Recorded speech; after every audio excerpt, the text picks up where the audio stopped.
Now we discuss kinds of pronouns. The first kind is personal pronouns. جب ہم کسی سے گفتگو کرتے ہیں تو گفتگو کرنے والا اردو میں متکلم اور انگریزی میں فرسٹ پرسن کہلاتا ہے. جس سے گفتگو کی جائے وہ اردو میں حاضر اور انگریزی میں سیکنڈ پرسن کہلاتا ہے. جس کے بارے میں گفتگو کی جائے وہ اردو میں غائب اور انگریزی میں تھرڈ پرسن کہلاتا ہے. وہ پروناؤنس جو فرسٹ پرسن، سیکنڈ پرسن یا تھرڈ پرسن کے لیے استعمال ہوتے ہیں پرسنل پروناؤنس کہلاتے ہیں. اور انگریزی میں پرسنل پروناؤنس کی تعریف یوں کی جاتی ہے: pronouns used for persons are called personal pronouns. چونکہ گفتگو کرنے والا اپنے لیے پروناؤنس آئی اور وی استعمال کرتا ہے، اس لیے آئی اور وی کو personal pronouns of the first person یا صرف فرسٹ پرسن کہتے ہیں. آئی فرسٹ پرسن سنگولر اور وی فرسٹ پرسن پلورل ہے. جس سے گفتگو کی جائے اس کے لیے پروناؤن یو استعمال کیا جاتا ہے، اس لیے یو کو personal pronoun of the second person یا صرف سیکنڈ پرسن کہتے ہیں. سیکنڈ پرسن سنگولر اور سیکنڈ پرسن پلورل دونوں کے لیے یو استعمال ہوتا ہے، یعنی جس سے ہم مخاطب ہیں وہ اگر اکیلا ہے تو یو اور اگر زیادہ ہیں تو پھر بھی یو ہی استعمال ہوتا ہے. جس کے بارے میں گفتگو کی جائے اس کے لیے پروناؤنس ہی، شی، اٹ اور دے استعمال ہوتے ہیں، اس لیے ہی، شی، اٹ اور دے کو personal pronouns of the third person یا صرف تھرڈ پرسن کہتے ہیں. ہی، شی، اٹ تھرڈ پرسن سنگولر اور دے تھرڈ پرسن پلورل ہے. Now we come to reflexive pronouns. Myself, yourself, himself, herself, itself, ourselves, yourselves اور themselves reflexive pronouns کہلاتے ہیں. انگریزی میں reflexive pronouns کی تعریف یوں کی جاتی ہے: Reflexive pronouns are used to indicate that the subject and the object of a sentence are the same. جب کسی سینٹنس کا سبجیکٹ اور آبجیکٹ ایک ہی ہو تو آبجیکٹ کی جگہ ریفلیکسو پروناؤن استعمال کرتے ہیں.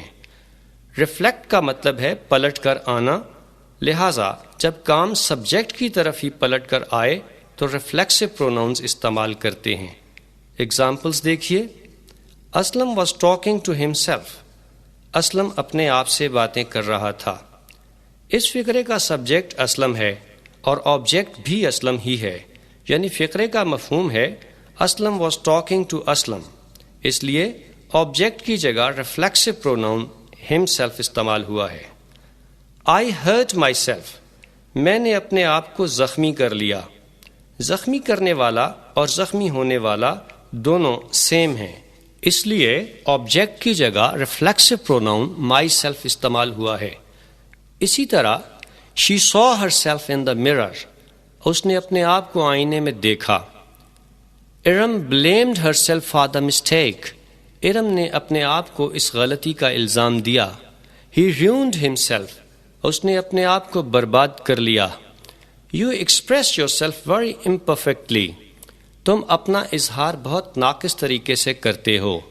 They have landed themselves in difficulties. انہوں نے اپنے آپ کو مشکلات میں ڈال لیا ہے. We sometimes deceive ourselves.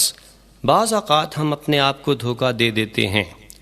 Reflexive pronouns بنانے کے لیے مائی، ہم، ہر، اٹ کے ساتھ سیلف کا اضافہ کیا جاتا ہے.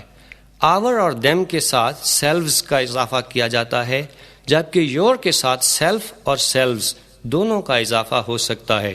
یعنی اگر سیکنڈ پرسن اکیلا ہے تو سیلف کا اضافہ کریں گے اور اگر سیکنڈ پرسن ایک سے زیادہ ہیں تو سیلوز کا اضافہ کریں گے.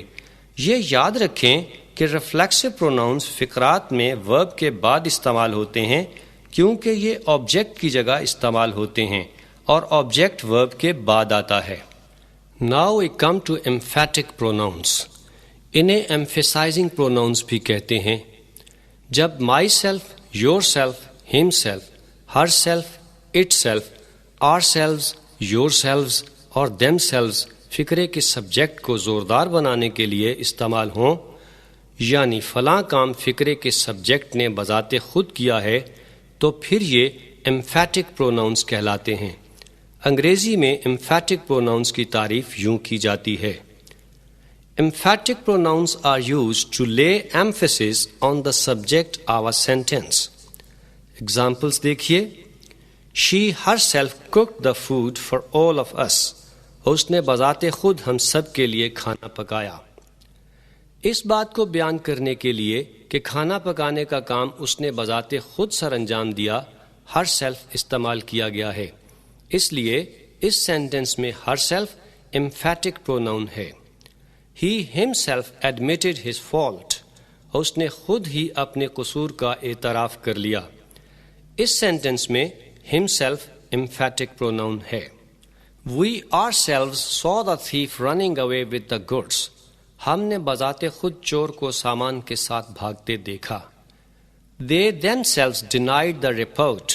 انہوں نے خود ہی رپورٹ کی تردید کی۔ I wrote the story myself. کہانی میں نے خود لکھی۔ You yourself will be responsible for your loss. تم اپنے نقصان کے خود ذمہ دار ہوگے۔ He himself has gone to market.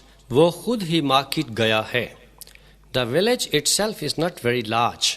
گاؤں بجائے خود بہت بڑا نہیں ہے۔ She served the guests herself. اس نے بذات خود مہمانوں کی تواضع کی۔ یہ یاد رکھیں کہ ایمفیٹک پروناؤنس سبجیکٹ کے فوراً بعد یا فقرے کے آخر پر استعمال ہوتے ہیں۔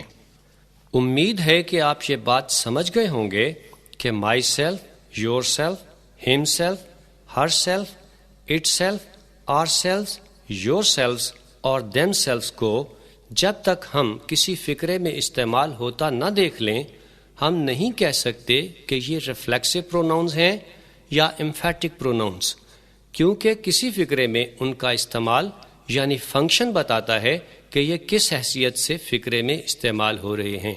جیسے آئی ہرٹ مائی سیلف میں مائی سیلف ریفلیکسو پروناؤن ہے کیونکہ یہ آبجیکٹ کی جگہ پر استعمال ہو رہا ہے، اور I myself wrote the story میں یہ ایمفیٹک پروناؤن ہے کیونکہ اس فقرے میں مائی سیلف یہ ظاہر کر رہا ہے کہ کہانی لکھنے کا کام میں نے خود کیا۔ Now we come to demonstrative pronouns. This, that, these اور those demonstrative pronouns کہلاتے ہیں، اور یہ کسی شخص یا چیز کی طرف اشارہ کرنے کے لیے استعمال ہوتے ہیں۔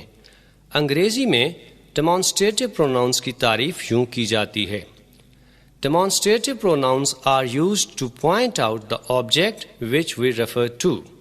Examples دیکھیے: This is mine. یہ میرا ہے یا یہ میری ہے۔ This is too big for you. وہ آپ کے لیے بہت بڑا ہے۔ These should be kept safe. ان کو حفاظت سے رکھنا چاہیے۔ Those are better than these. وہ ان سے بہتر ہیں۔ یہ بھی یاد رکھیں کہ this قریب کے ایک شخص یا ایک چیز، جبکہ that دور کے ایک شخص یا ایک چیز، these قریب کے زیادہ اشخاص یا زیادہ چیزوں، اور those دور کے زیادہ اشخاص یا زیادہ چیزوں کی طرف اشارہ کرنے کے لیے استعمال ہوتا ہے۔ Dear students and listeners, demonstrative pronouns کے استعمال کے حوالہ سے اب میں آپ کو ایک اہم بات بتاتا چلوں۔ لوگوں یا چیزوں کی طرف اشارہ کرنے کے لیے پہلی بار ہمیشہ this, that, these اور those استعمال ہوتے ہیں، لیکن دوسری بار یہ استعمال نہیں ہوتے، بلکہ ان کی جگہ جس کی طرف اشارہ کیا جا رہا ہو اس کا پرسنل پروناؤن استعمال ہوتا ہے۔ چند اگزامپلز نوٹ کیجئے، امید ہے کہ آپ کو یہ بات کلیئر ہو جائے گی۔ فرض کریں آپ اپنے دوست کے ساتھ کسی جگہ بیٹھے ہیں اور آپ کا دوست قریب ہی بیٹھے کسی لڑکے کی طرف اشارہ کرتے ہوئے پوچھتا ہے Who is this؟ یہ کون ہے؟ اور جواب میں آپ کہتے ہیں This is my cousin۔ تو یہ درست نہیں، درست جواب ہے He is my cousin، اور اگر وہ لڑکی ہے تو پھر She is my cousin۔ یعنی ایک دفعہ تو اشارہ کرنے کے لیے this استعمال ہوگا، لیکن دوسری بار this استعمال کرنا غلط ہے۔ اسی طرح This is my pen، یہ میرا قلم ہے، اٹ از ویری کاسٹلی، یہ بہت مہنگا ہے۔ بے جان چیز کے لیے چونکہ اٹ استعمال ہوتا ہے اس لیے دوسری دفعہ دس کی بجائے اٹ استعمال ہوا۔ مزید اگزامپلز نوٹ کیجئے۔ دیٹ از آر نیبر، وہ ہمارا ہمسایہ ہے۔ ہی از ویری آنیسٹ، وہ بہت ایماندار ہے۔ دیز آر آر ریلیٹیوز، یہ ہمارے رشتہ دار ہیں۔ دے لیو ان کراچی، یہ کراچی میں رہتے ہیں۔ ہو آر دوز، وہ کون ہیں؟ دے آر مائی فرینڈس، وہ میرے دوست ہیں۔ آپ نے نوٹ کیا کہ کسی کی طرف اشارہ کرنے کے لیے پہلی بار تو دس، دیٹ، دیز اور دوز استعمال ہوئے، لیکن دوسری بار ان کی جگہ پرسنل پروناؤنس استعمال ہوئے۔ Now we come to interrogative pronouns. What, who, whose, whom اور which interrogative pronouns ہیں اور یہ سوال پوچھنے کے لیے استعمال ہوتے ہیں۔ انگریزی میں interrogative pronouns کی تعریف یوں کی جاتی ہے: Interrogative pronouns are used for asking questions.